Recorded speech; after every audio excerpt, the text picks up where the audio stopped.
Okay, I want to bring in now Liz Yore from yesterday. Liz, by popular demand, people demanded you come back. Tell us about the Vatican, Pope Francis, everybody's favorite in the Chinese Communist Party, these murderous gangsters out of Beijing. What is the Catholic Church doing with the Chinese Communist Party?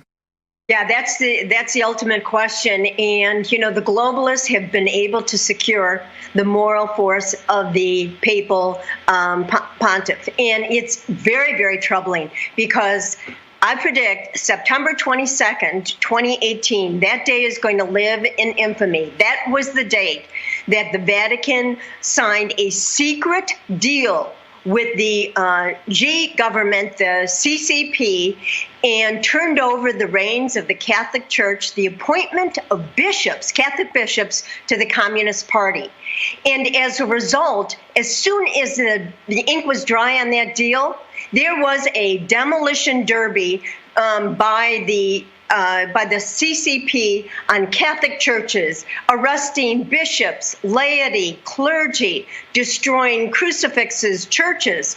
And every single NGO that is looking at religious freedom, international NGO, has said that the Catholic Church's deal gave license to the CCP to ramp up its repression and destruction of religion. Look, this is the goal of the globalists: destroy the Catholic Church and religion in China. And it's now undergoing. Look, Vatican is mission control. It is the center of gravity for the globalist rollout. We saw this in the 2016 campaign. We saw this in WikiLeaks, where the Vatican was coordinating with the Hillary Clinton campaign so that the Pope was giving the same messaging that the Clinton campaign. Well, this is just a continuation of this, and it's at lightning speed at this point. So I would really urge your audience, if they want to know what's going on in the globalist rollout, they've got to look at what the Pope is doing. Now, interestingly, when I was in the Vatican in 2013, early in the Pope Francis's routine, where he's going to be announcing all of his various interests and agendas, my soul was rattled. I was in his presence for about 20 minutes at a human trafficking conference. I saw nothing but these radical globalists there. And I vowed that I had to watch and track and investigate everything that's going on in the Vatican. And what did I find, Steve? I found that George Soros had embedded his dream team, Jeff Sachs, the economist from Colombia, the UN bureaucrat extraordinaire, and Joe Stiglitz, and many others.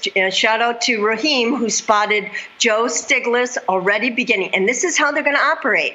Joe Stiglitz from the Vatican. He's a member of the Pontifical Academy, the Pope's Science Academy, takes a shot at the Trump administration by saying, get ready for the Great Depression.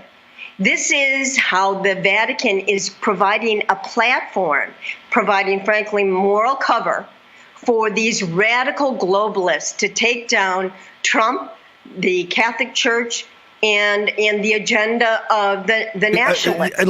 Liz, a couple of quick things. We only got about a minute and a half left. Number one, how can they even sign secret treaties? I thought after there was a secret treaty with the Vatican and certain of the fascist governments in Europe, and I think even the Nazis, they got away from, there's supposed to be no more secret treaties. How is Pope Francis allowed to have a secret treaty? Well, Cardinal Zen's screaming bloody murder. He hasn't seen the terms of it. How are they getting away? Very sneaky. They described it as a provisional agreement. We should have every single cardinal and bishop in the Catholic Church demanding that we see the secret agreement or that it's rescinded.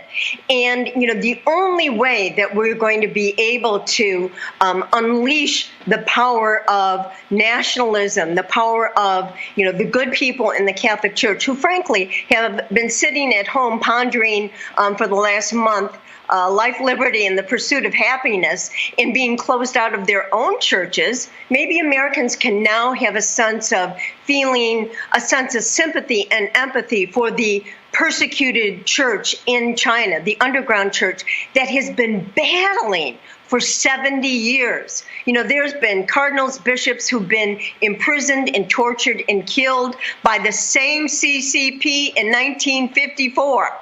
And yet our Pope has now joined forces with them. We have to disconnect this alliance.